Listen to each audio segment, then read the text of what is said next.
Hey guys, it's Rob with Strategy Simple, and I've got another interesting video for you today. Today we're going to talk about how to accelerate your sales process, right?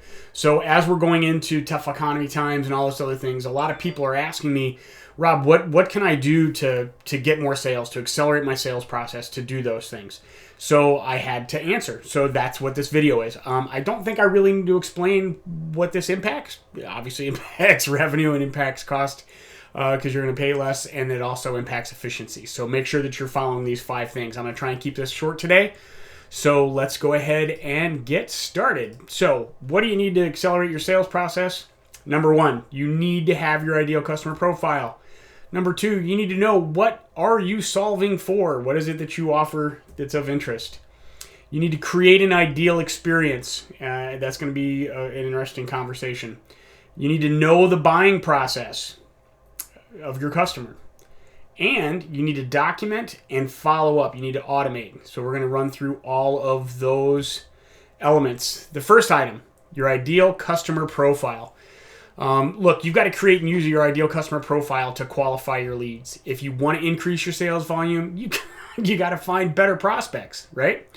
So make sure that you and the marketing team are aligned on what the definition of an ideal or a perfect lead is, or an ideal customer is. Look, marketing is compensated and evaluated on the leads and the level of quality of the marketing that they're doing. So what kind of leads are coming in? Sales is compensated for deals closed, period, right? It comes out of that bottom right corner and at the bottom of that column, like how well are you selling? So don't waste your time following bad leads. You may have to make sure that alignment is in place, right? So identify who your ideal customer is, and then make sure that marketing is pursuing those leads. Next one, let's go back over here. What are you solving for, right? You likely know what your prospects are looking to buy, but you got to make sure that the solution that you're offering is solving a problem for them, making sure that it's a good fit. Look, if there's a mismatch, and see if you can't find a workaround, right? So if it's not an ideal fit, then you need to either find a workaround or walk away. I hate to say that, but don't waste your time trying to sell somebody on something that's not a good fit. One of the things that I always talk about is making sure that you're asked the questions to make sure it's a fit, and it's going to solve their problem. It goes back to, what are you solving for, right? But the other part is don't avoid the questions that you don't want to hear the answer to, right? But you got to ask really good questions. You have to make sure that you're doing that. But make sure you understand what it is that they're trying to achieve by purchasing this, and then also, what are they trying to do individually? There's a process called the 5 whys, and it can be really annoying, but it's really insightful.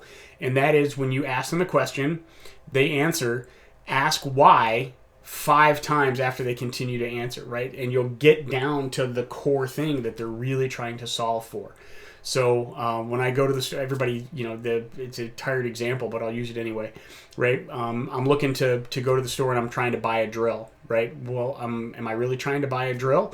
No, I'm trying to make my wife happy, right? To get the pictures hung that I needed to get hung to go there. So I'm not buying the drill because I need a drill. I'm not buying the drill because I need a hole in the wall. I'm buying the drill because I've got to hang some pictures to make my wife happy, to make sure that I've got a good, healthy marriage, right? So again, silly example, but you see what I'm trying to do here, right?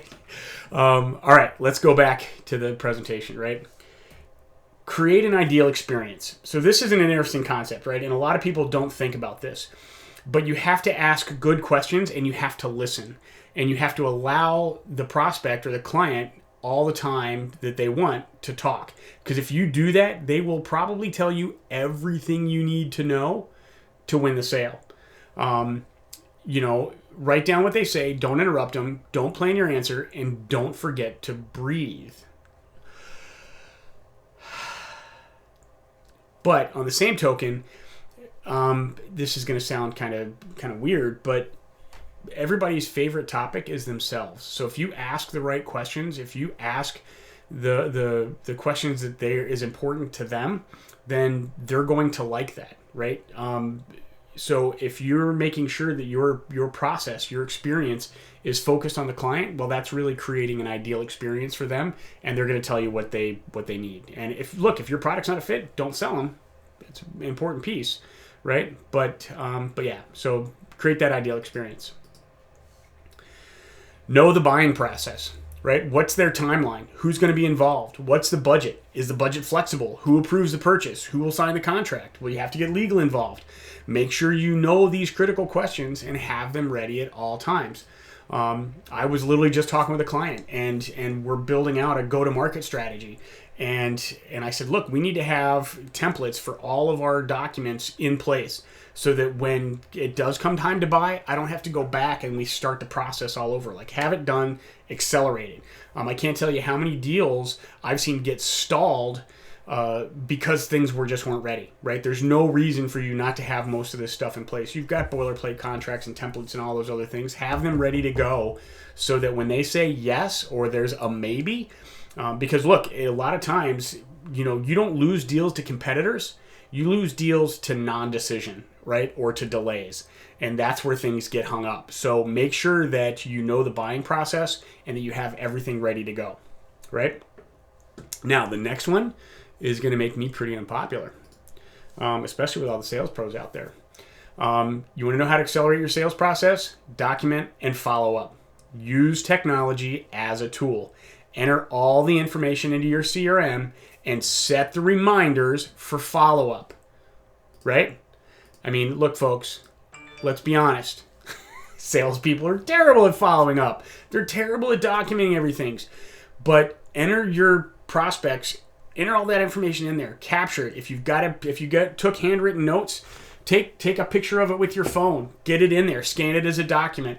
And then when you put them into the CRM, put them into a drip campaign. Make sure that they're following up, making sure that you've got the reminder set up on the dates that you said you would follow up. Because again, you don't often lose deals to competitors. You lose deals to not following up, and then they don't make a decision, right?